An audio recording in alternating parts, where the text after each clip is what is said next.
Yo, what's up everyone? It's D Bailey here again, bringing to you another awesome video.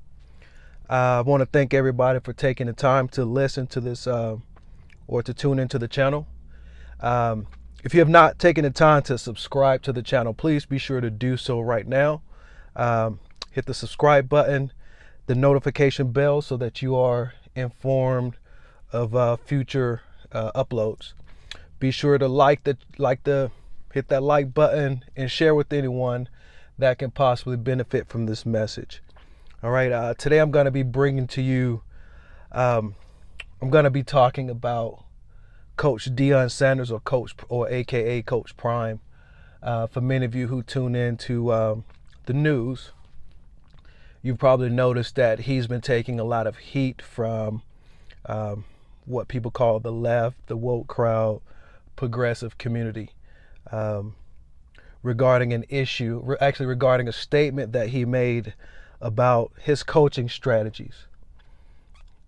He mentioned something to the effect that when it comes to, the DBs, the offensive lines, what he's looking for specifically, and I believe that was something to the effect of he want dogs, he want those players that come from single mothers, raised by single mothers, broken homes, athletes that are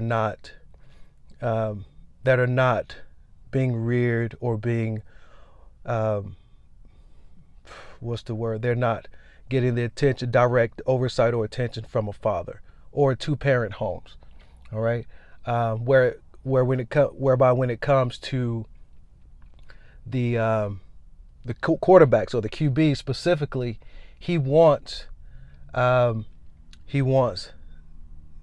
boys that are the product of a two-parent home, that is getting direct guidance and attention from a father or two parents. And I'm going to give my thoughts on this topic. All right, I'm going to give my analysis, and I want to be as objective as possible. I want to come in truth, and I want to offer my personal experience. Okay, and I want you guys to to accept that as being my experience, highly thought out and analyzed. Okay, just to give you a little background on me, my credentials as it relates to this topic. I'm a little nervous, guys. I'm sorry, because this is something that I wanted to that I could speak on from a first-hand perspective. All right, and what I want to do is give you a little insight as to how where I'm coming from as it relates to this specific topic. Okay, a lot of you don't know that I actually have a son that is, you probably go to one of my channels. I'm sure I, put it out there somewhere.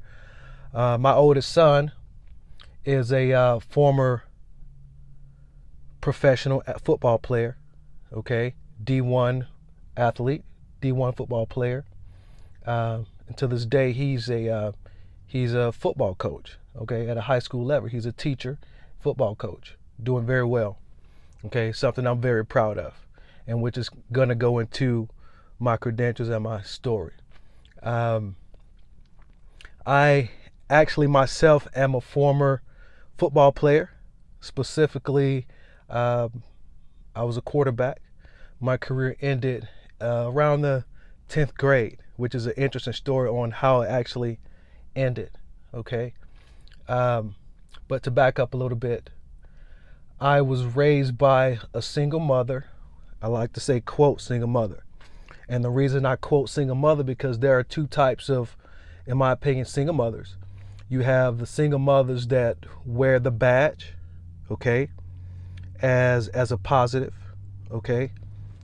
And then you have the single mothers that are, single mothers as a result of none of their actions, okay, as a result of life circumstances, had no control or no foreseen or no apparent contribution to becoming a single mother. Okay, All right. So that's why I do the badge, do the quotation marks. All right. I was a product of a single mother home. All right.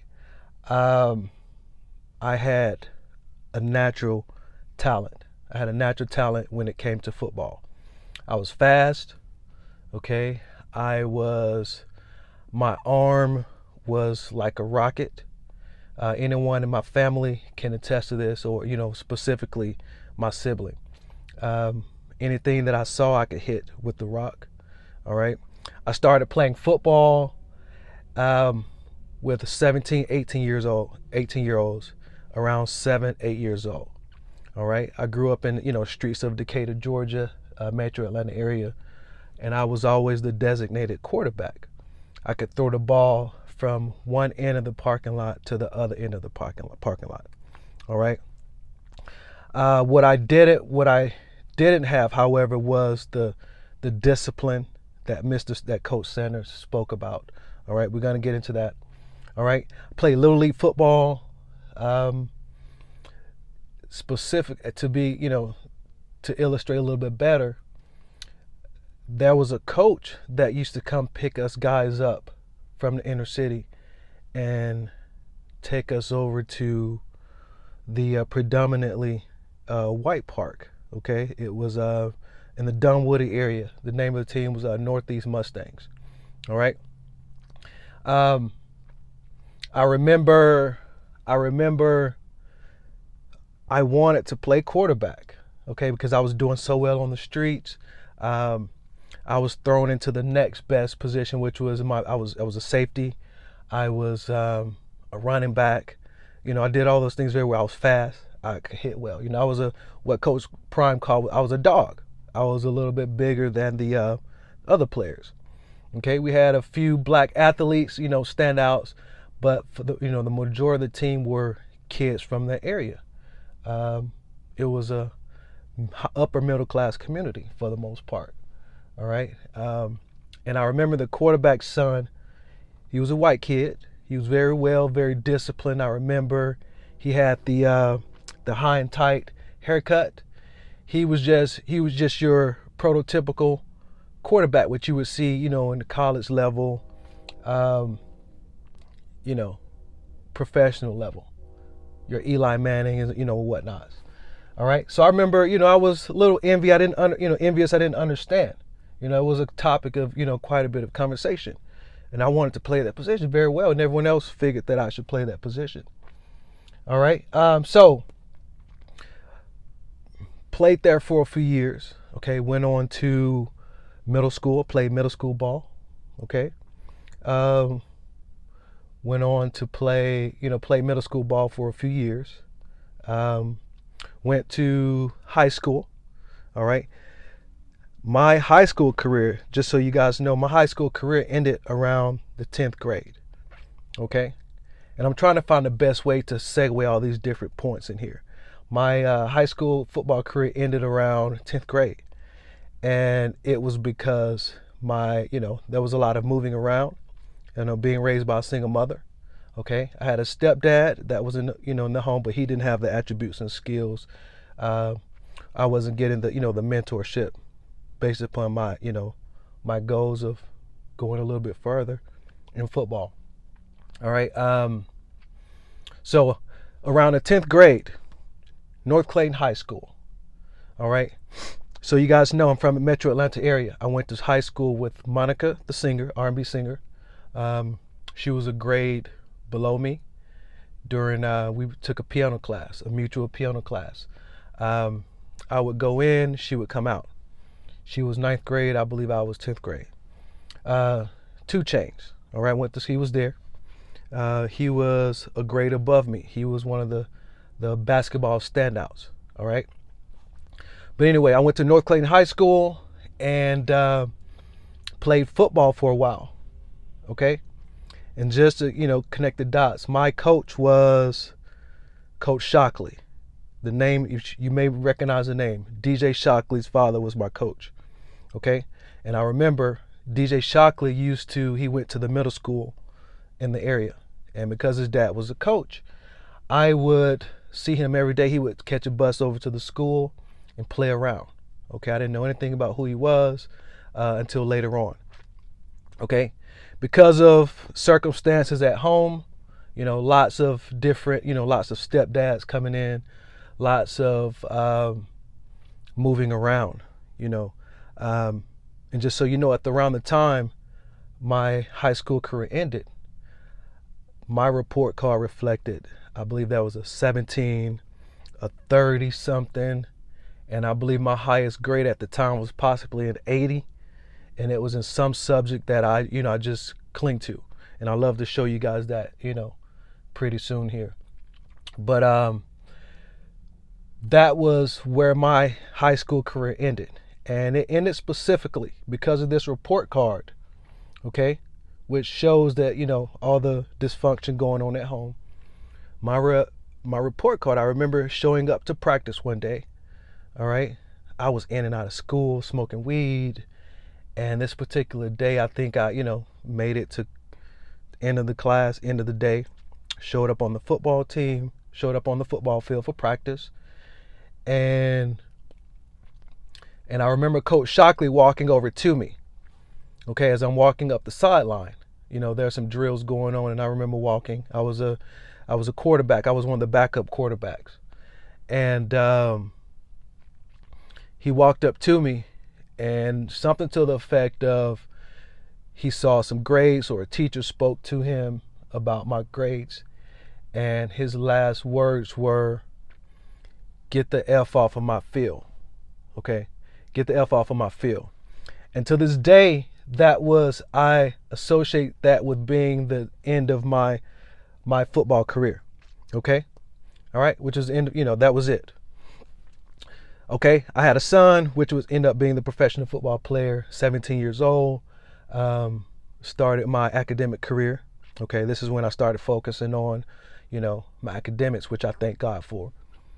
Atlanta Technical College.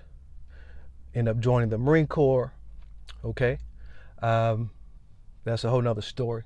So things started to, I started to grow up, started becoming a father, and we get out of the Marine Corps. Children become, my oldest son, 10 years old. This is when football starts to come back up. Okay, so I became athletic football coach, a little league football coach. My son started taking off, started doing well. He became a dog. He was a DB.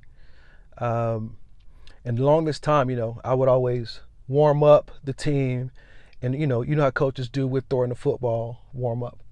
So my son starts to notice, and I remember one time he approached. There was another, it was a semi-professional team playing, and this boy around 10 years old walked over to the coach and says, "My dad has an arm. My dad can throw a football very well. He's good. He's fast. Da da da." And I played intramural football, and the way I played reflected, my true passion for the game.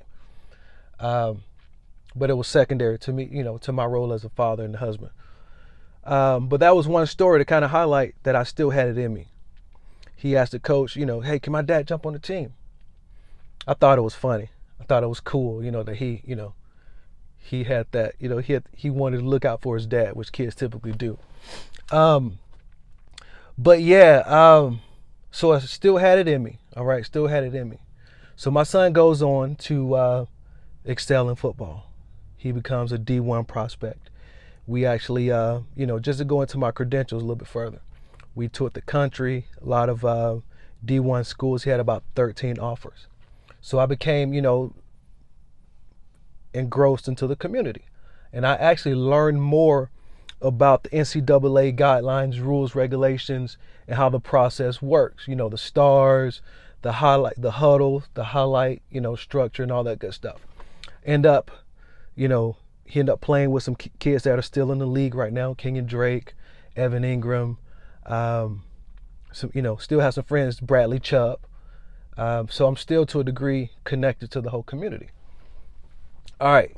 So throughout these years, what I noticed, Deion Sanders, again, based upon his statements, a lot of these comments that he made are not lies. Okay? Reaching back to the, my little league experience coaching my son.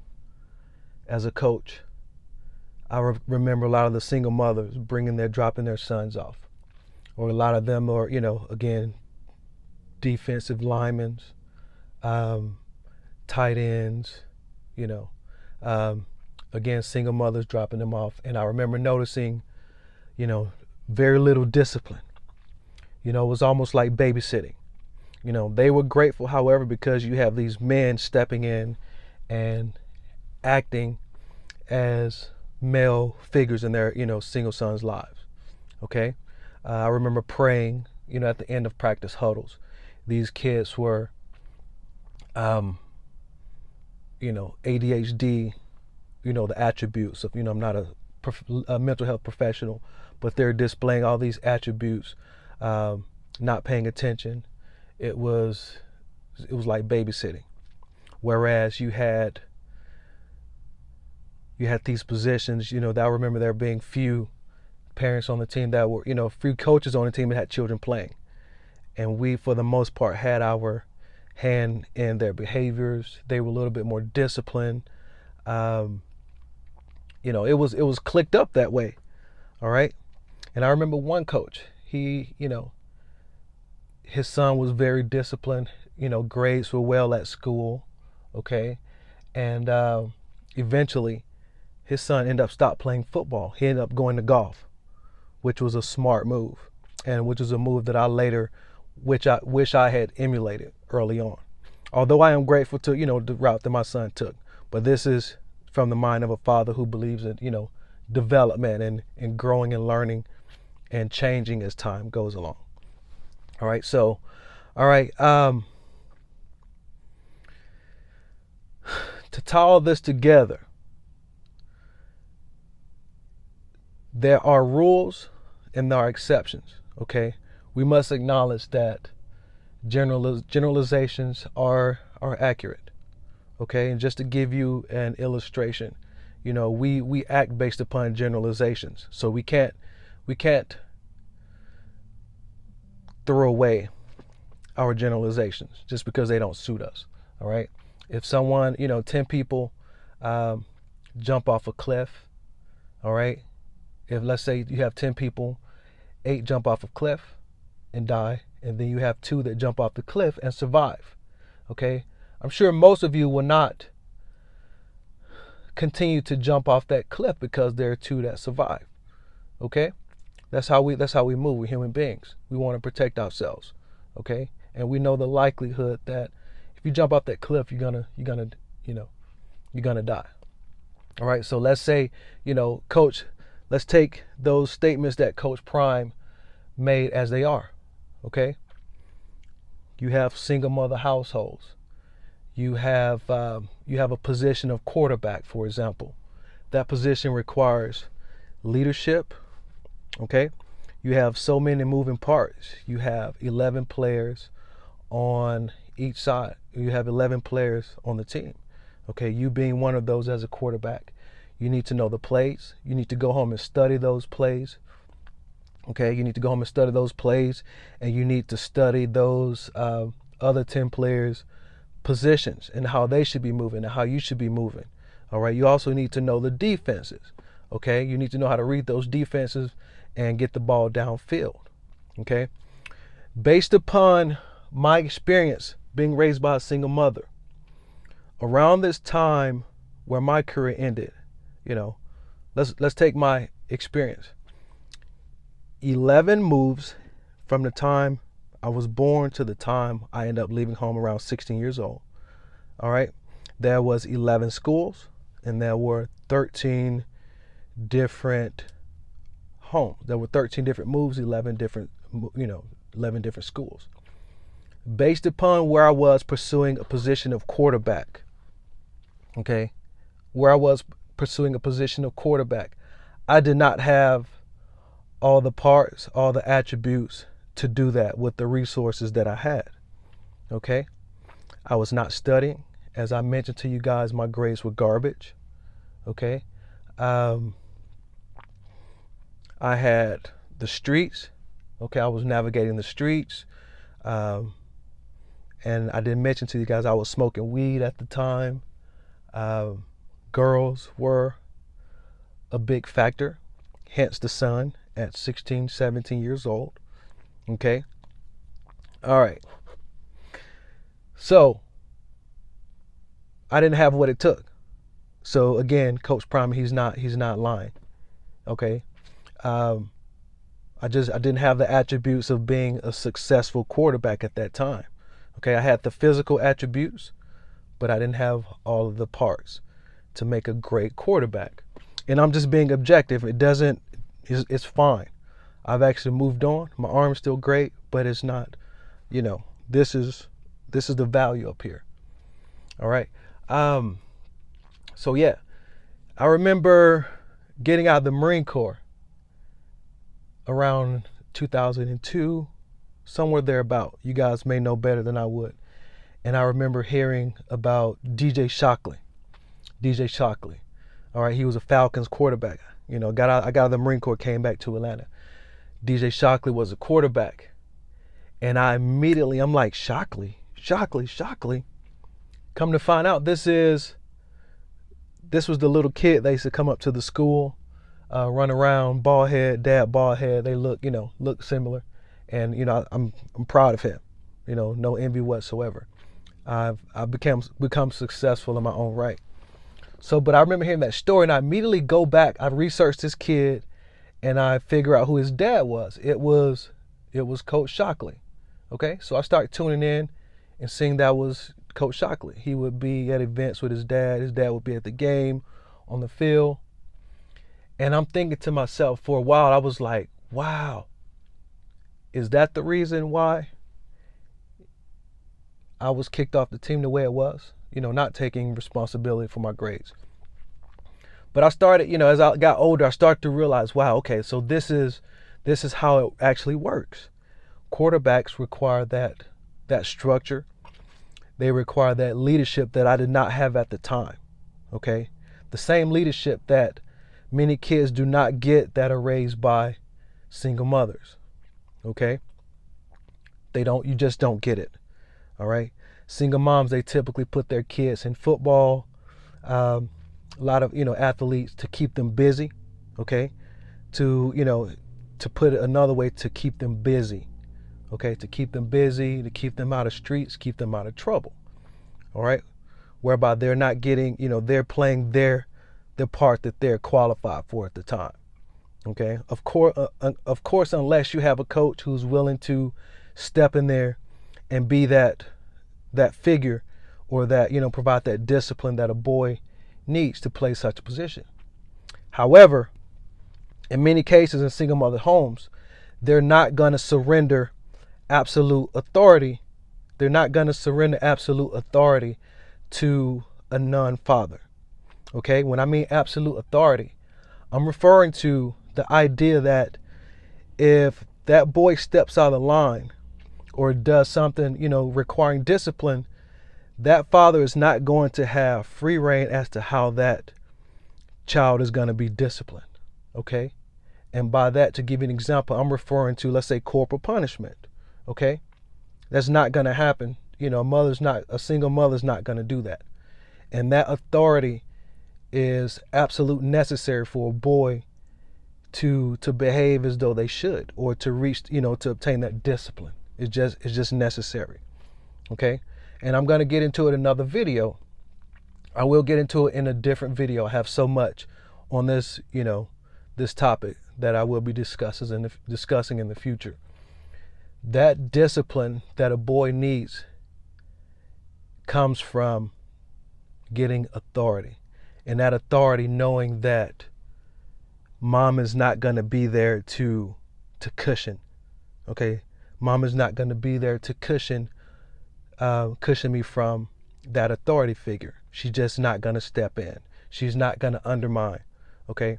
That is the ultimate discipline that a boy needs to send into a man and obtain that discipline. Okay? Just to give you an example, as a Marine Corps veteran, I went off to Parris Island. Okay? This was my first step or first experience in true discipline. Parris Island, South Carolina. Okay? All Marines below the Mason, or was it below the Mason-Dixon line, goes to Parris Island. Anything above that goes to Recruit Depot, San Diego in California. All right. So I'm referring to Marines in Parris Island. When you go into that island, there's one way on, there's one way off. Okay? You graduate. All right? So let me reiterate. You can get off the island, but one way requires, the third way requires a dishonorable discharge or less than honorable discharge. Okay? So I'm referring to the two ways to get an honorable discharge or to make it off successfully. You either graduate or you swim, okay? From my understanding, Parris Island has alligators, all right, and other things that come in swamps, okay? So that's a deterrent. You're not going to swim off that island because you give up, all right? So the other way is to, to graduate at your scheduled time, okay? So what happens is, if you are on the path of success, or you value success, you value your future, you're going to pursue that graduation. Okay, that graduation is going to be your, completing training is going to be your goal. All right. So that is in your mind as a Marine. You know that this is something you're going to have to stick to. Your mom is not going to save you. She's not going to undermine that authority and trying to get you off that island. Although it happens, okay, I have stories in my particular family where, where it occurred. But I'm not going to get into it in this particular video. I'll save that for a later time. All right. But yeah, so what Coach Prime spoke on in a general sense is absolutely true. Okay, it is absolutely true. All right. So for those of you who want to make it a false statement or to make the, to act on the exception, go right ahead. But truth is truth, and it is what it is. All right, let's take the opportunity to learn from, be objective and learn from the mistakes or the, how this affect us directly. All right. So the reality is you have QBs, that's his recruiting style. Whether you like it or not, it's his recruiting style, and it highlights a defect in our culture. Okay, let's learn from it and stop trying to change truth. Okay, for all of you truth seekers, this is definitely where you want to be. Let's absorb it and grow, develop, and be better. Okay, I hope you guys learned from this particular video. Again, I prayed about it, and because it so directly relates to my life, I had to offer or shed some light on the truth. And I hope you're listening. It's D Bailey Speaks. Thank you guys for tuning in. I'm gonna end here. If you have not already subscribed, please be sure to do so right now at this moment. Go ahead and subscribe. All right, jam that like button. All right, hit the thumbs up, hit that notification bell so that you are updated on future content. Share this video with someone that can relate or learn and grow from this content. And let's leave your comments below. All right. If you were raised by a single mom and this affects you directly, and you want to shed some light on some of the things that affected you, you want to get some type of growth, or you want to figure out what's going on with you, tap into the channel, guys. All right. Thank you for watching, guys. D Bailey Speaks. I hope you're listening. Have a wonderful day. Peace.